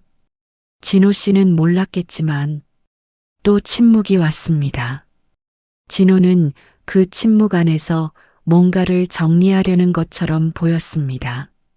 평소처럼 상황을 조용히 만들려는 것인지 아니면 진짜로 뭔가를 생각하는 것인지 은수는 알 수 없었습니다. 하지만 어느 쪽이든 더 이상 은수의 결심을 바꾸지 못한다는 것만큼은 분명했습니다. 진호가 한참 뒤에 말했습니다. 협의 이혼을 하자는 건가?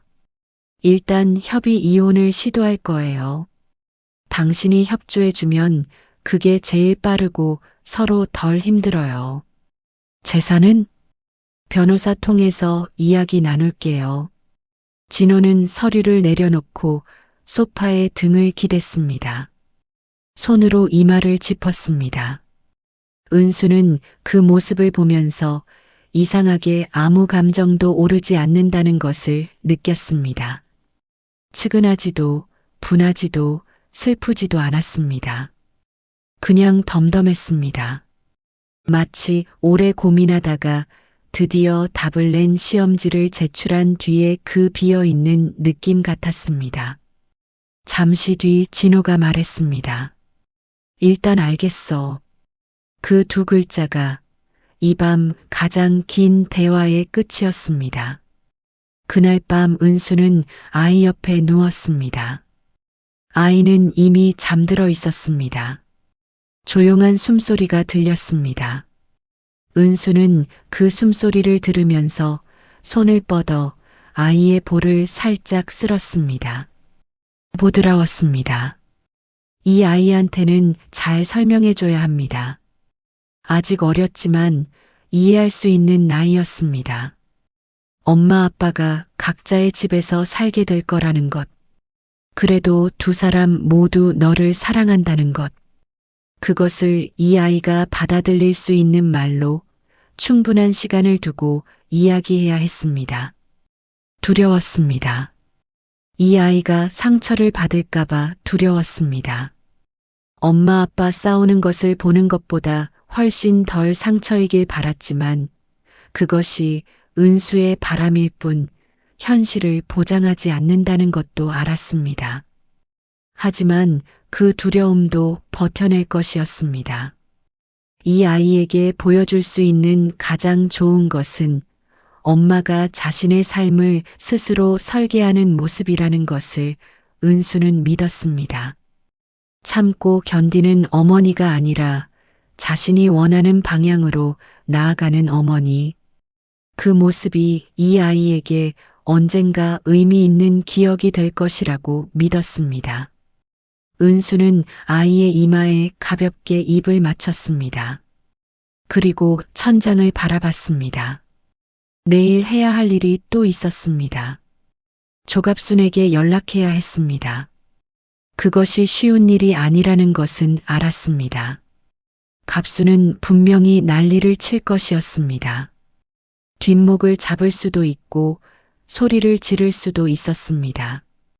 진호를 통해 압박을 넣을 수도 있었습니다. 하지만 은수는 이제 그 난리가 두렵지 않았습니다. 정확히 말하면 두렵기는 했습니다. 하지만 그 두려움보다 이 선택에 대한 확신이 더 컸습니다. 충분히 당했습니다. 충분히 참았습니다. 이제 충분합니다. 은수는 눈을 감았습니다. 이번엔 잠이 왔습니다. 오랫동안 이렇게 마음이 가라앉으면서 잠들어 본 적이 없었던 것 같았습니다. 다음 날 아침 예상대로 갑순에게서 전화가 먼저 왔습니다. 진호가 먼저 어머니에게 연락한 것이 분명했습니다. 전화를 받자마자 갑순의 목소리는 높았습니다. 은수야, 이게 무슨 짓이냐? 이혼? 진호가 뭘 그렇게 잘못했다고? 은수는 자리에 앉아서 녹음 버튼을 눌렀습니다. 어머니, 저는 지금 차분하게 말씀드리고 싶어요.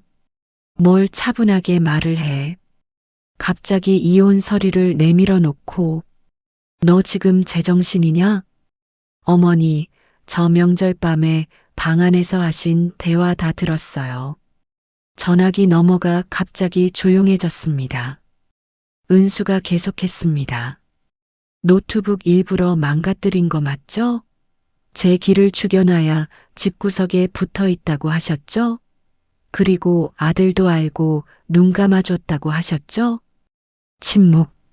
어머니, 저한테 하실 말씀 있으세요? 갑순의 목소리가 다시 돌아왔습니다. 하지만 이번엔 아까보다 낮았습니다. 그거야 뭐 가족끼리 한 말이지. 그게 무슨. 가족끼리 한 말이어도 제가 들은 건 사실이에요. 그리고 노트북이 고의로 파손된 거라면 그건 법적으로 재물 손괴가 될 수 있어요. 법? 아니 애가 무슨 못할 소리를 어디다가 함부로. 네. 그것 말고도 그동안 어머니와의 통화 녹음도 있어요. 며느리는 집에 붙어 있어야 한다는 것, 제가 일을 하면 아이를 방치하는 거라는 말, 제 커리어를 반복적으로 무시하고 비하하신 것들이요. 이것들이 정신적 학대에 해당될 수 있는지 변호사와 상담을 마쳤어요. 전화기 너머에서 숨소리가 들렸습니다. 은수는 계속했습니다. 어머니, 저 진호 씨한테 화가 난 것처럼 어머니한테도 화가 나 있어요. 당연히 나죠. 하지만 지금 이 전화를 드리는 건 다툼을 하려는 게 아니에요. 다만 한 가지만 말씀드리고 싶었어요. 은수는 잠깐 숨을 고른 뒤 말했습니다. 앞으로 어머니 아드님과 이혼 절차가 진행될 거예요. 그 과정에서 어머니가 저에게 더 이상 개입하지 않으시면 저도 법적인 부분을 확대하지 않을 거예요. 하지만 만약 어머니가 이 과정에서 저를 방해하거나 아이한테 영향을 주려 하신다면 그땐 제가 할 수 있는 것들을 다 할 거예요. 갑수는 한동안 아무 말도 하지 않았습니다. 그러다 한참 뒤에 이 전화에서 처음으로 목소리가 작아진 채 말했습니다. 그래. 뭘 어떻게 하겠다는 거냐? 어머니 말씀드린 그대로예요. 은수는 전화를 끊었습니다. 녹음을 저장했습니다. 손이 약간 떨렸습니다. 하지만 목소리는 끝까지 흔들리지 않았습니다. 스스로도 몰랐던 힘이었습니다. 이 힘이 어디서 왔는지 생각해 봤습니다. 공모전 상패에서 왔을 수도 있었습니다. 시상식장에서 자신의 이름이 불리던 그 순간에서 왔을 수도 있었습니다. 아니면 더 오래전에 새벽 2시에 혼자 마우스를 움직이던 그 밤들에서부터 이미 조금씩 쌓여왔을 수도 있었습니다. 어느 쪽이든 상관없었습니다. 이 힘이 지금 있다는 것이 중요했습니다. 협의 이혼 신청을 낸 것은 그로부터 열흘 뒤였습니다. 진호는 변호사 사무실에서 은수와 마주 앉았습니다. 두 사람 사이에는 변호사가 있었고 테이블 위에는 서류들이 올려져 있었습니다. 진호는 말이 없었습니다. 잘못을 인정하는 말은 하지 않았지만 그렇다고 재판으로 끌고 가겠다는 고집을 부리지도 않았습니다. 그것이 진호답다고 은수는 생각했습니다. 갈등을 피하는 것, 조용하기를 바라는 것, 그것이 진호가 오래도록 살아온 방식이었습니다. 재산 분할과 양육 조건에 대한 협의가 여러 차례 이루어졌습니다. 긴 과정이었습니다. 모든 것이 순탄하게 흘러가지는 않았습니다. 진호가 아파트 지분 문제에서 예상보다 강하게 나온 날도 있었고, 은수도 한 차례 회의에서 나오면서 눈물을 흘린 적도 있었습니다. 하지만 결국 협의는 됐습니다. 아이의 주양육자는 은수, 진호는 격주 면접 교섭, 양육비는 매월 지급, 아파트는 매각 후 지분대로 분배. 그것이 합의 내용이었습니다. 법원 앞에서 도장을 찍던 날, 진호는 주차장 쪽으로 걸어가다가 한번 돌아봤습니다. 은수와 눈이 마주쳤습니다. 진호는 무슨 말을 할 것 같았지만 결국 아무 말도 하지 않았습니다. 그리고 돌아서서 걸어갔습니다. 은수는 그 뒷모습을 잠깐 바라보다가 시선을 앞으로 돌렸습니다. 이제 끝이었습니다. 그리고 동시에 이제 시작이었습니다. 이혼 이후 은수는 작은 빌라를 임차했습니다. 마포구였습니다. 오래전 프리랜서 시절 살던 동네와 멀지 않은 곳이었습니다. 은수가 의도한 것은 아니었는데 부동산 앱으로 찾다 보니 그렇게 됐습니다. 어딘가에서 이 동네로 끌려온 것 같기도 했습니다. 빌라는 작았습니다. 방 2개와 작은 거실, 그리고 부엌. 창문이 남향이라 낮에는 햇살이 잘 들었습니다. 입주 청소를 하고 나서 처음으로 빈 집에 혼자 서 있던 날, 은수는 한 바퀴 천천히 돌아봤습니다. 좁았습니다. 예전 아파트보다 훨씬 좁았습니다. 하지만 이상하게 넓어 보였습니다. 이 공간 안에서 누가 뭘 어떻게 하라고 간섭하는 사람이 없었습니다. 이 집의 청소 방식을 누가 지적하지 않았습니다. 이 집 안에서 은수가 새벽에 일어나 노트북을 켜도 아무도 왜 그러냐고 하지 않았습니다. 이 집은 은수의 집이었습니다. 그 단순한 사실이 이상하게 눈물이 날 것 같았습니다. 이사를 도운 것은 친정 어머니였습니다. 몇 가지 살림살이를 날라주면서 어머니는 은수에게 아무 잔소리도 하지 않았습니다. 그냥 일을 도왔습니다. 마지막에 나가면서 현관 앞에서 은수의 손을 한번 꼭 잡았습니다. 아무 말도 없이 그 손이 전하는 것이 무엇인지 은수는 알았습니다. 잘하고 있다. 잘할 수 있다. 은수는 꽉 쥐었다가 놓았습니다. 그날 밤 아이가 새 방에서 처음으로 잠이 드는 걸 보면서 은수는 부엌에 앉아 따뜻한 차를 한 잔 마셨습니다. 창문 너머로 마포의 골목 불빛이 보였습니다. 지나가는 사람들이 보였습니다.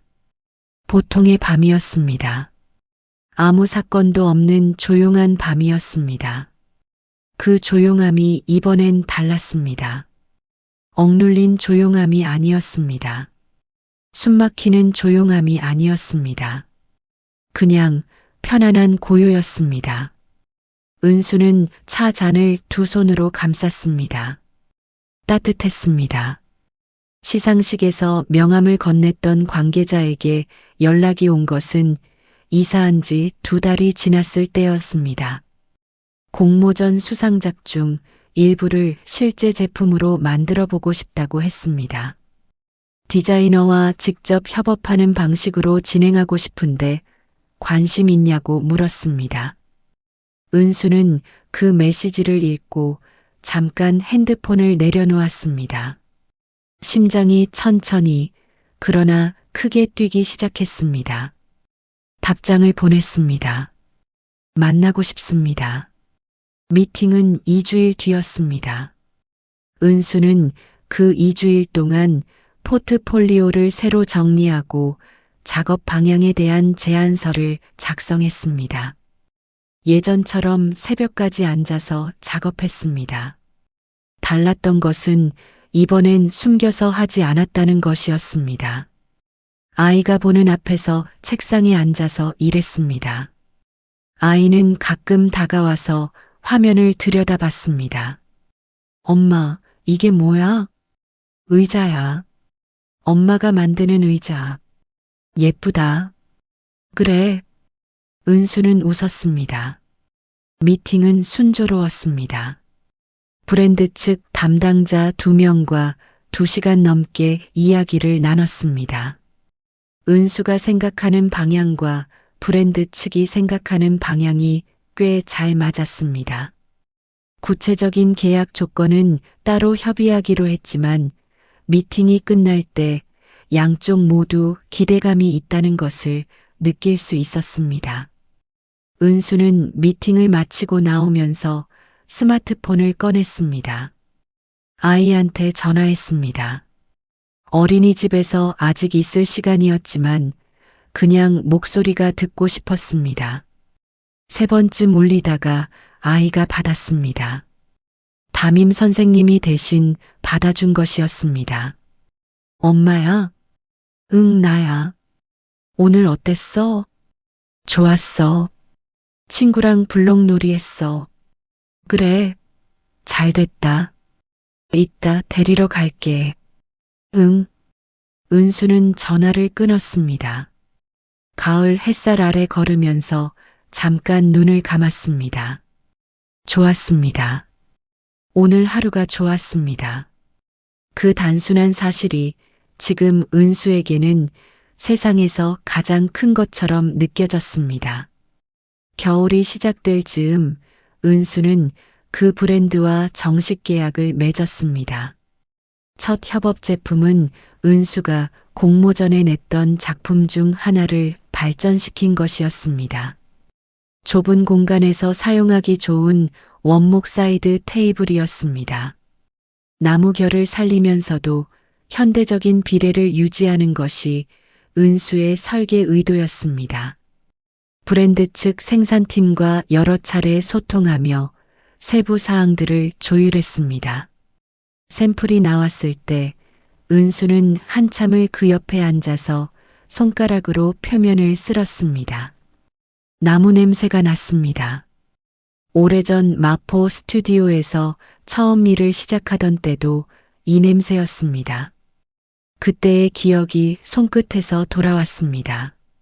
작은 책상 위에 도면을 펼쳐놓고 밤새 선을 그리던 그때, 아직 아무도 은수를 몰랐고 은수도 어디로 가야 하는지 잘 몰랐던 그때, 그 시절과 지금 사이에 10년이 넘는 시간이 있었습니다. 쉬운 시간이 아니었습니다. 잃은 것도 많았습니다. 상처도 많았습니다. 하지만 잃지 않은 것도 있었습니다.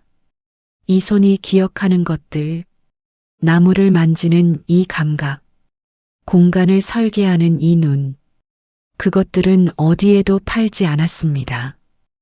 헐값에 내주지도 않았습니다. 아니, 누군가가 그것들을 헐값에 사려고 했지만 결국 실패했습니다.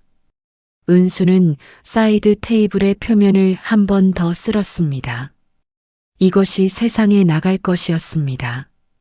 한은수라는 이름이 설계한 것이 세상에 나갈 것이었습니다. 은수는 잠깐 눈이 뜨거워졌습니다. 참지 않았습니다. 혼자였으니까요. 혼자 있는 공간에서 우는 것은 괜찮았습니다. 눈물이 흘렀습니다. 하지만 그 눈물은 슬픈 것이 아니었습니다.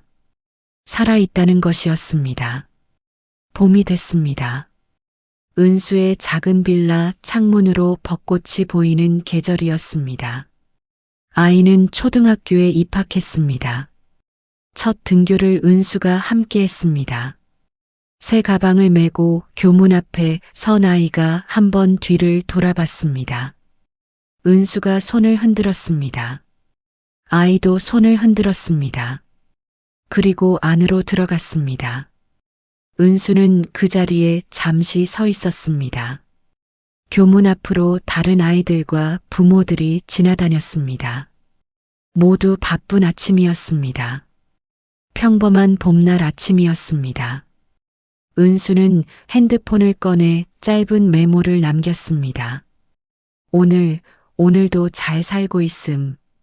그것이 전부였습니다. 집으로 돌아오는 길에 작은 카페에 들렸습니다.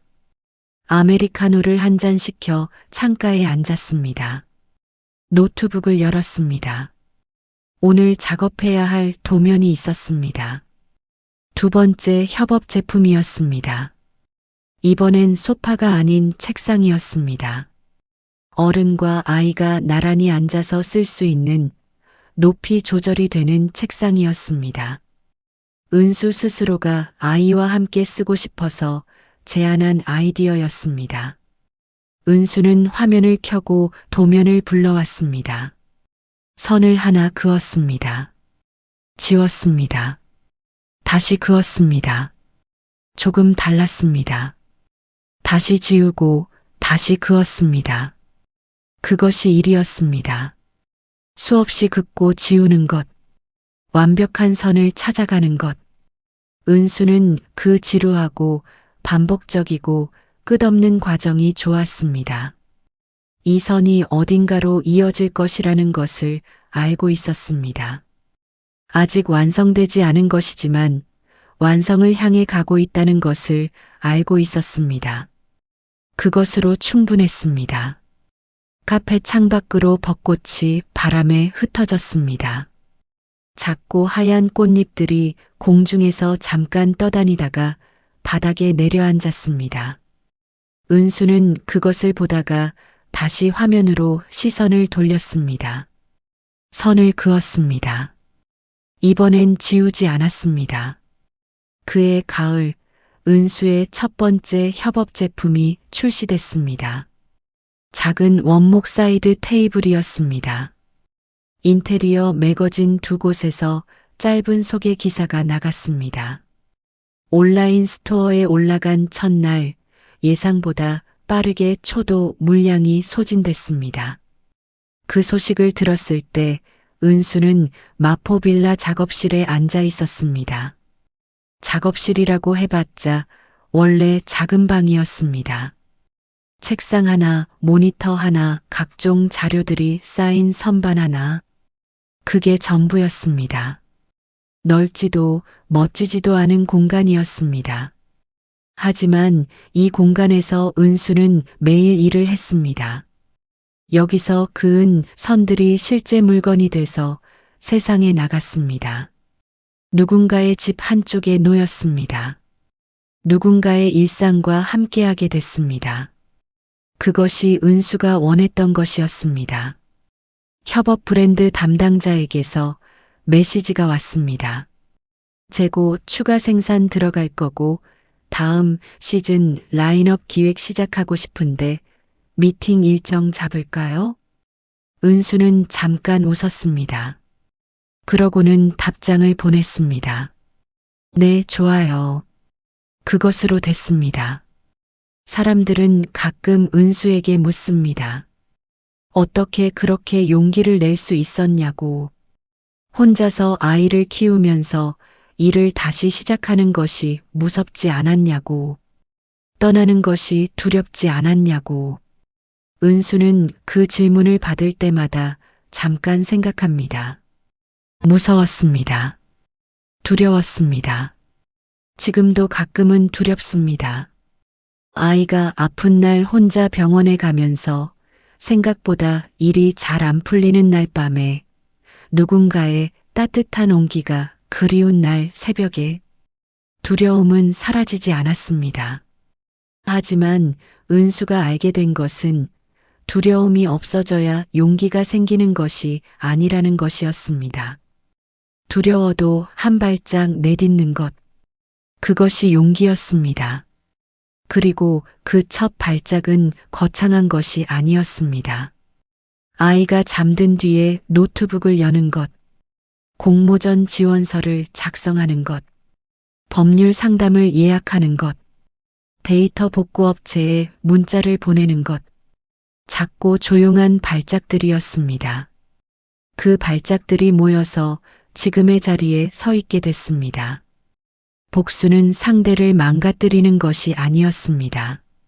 상대가 없어도, 상대의 인정이 없어도, 상대의 사과가 없어도 내가 내 삶 안에서 완벽하게 살아갈 수 있다는 것을 몸으로 증명하는 것이었습니다. 조갑수는 아들과 살고 있었습니다. 진호는 이혼 이후 어머니 집 근처로 이사했다는 얘기를 들었습니다.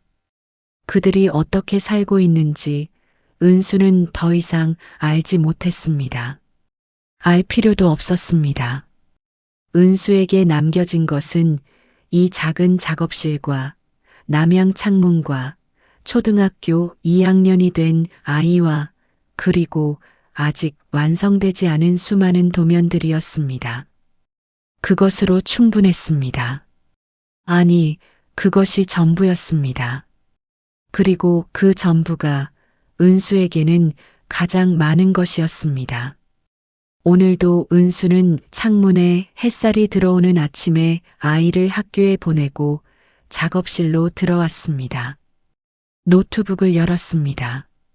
새 도면을 불러왔습니다. 선 하나를 그었습니다.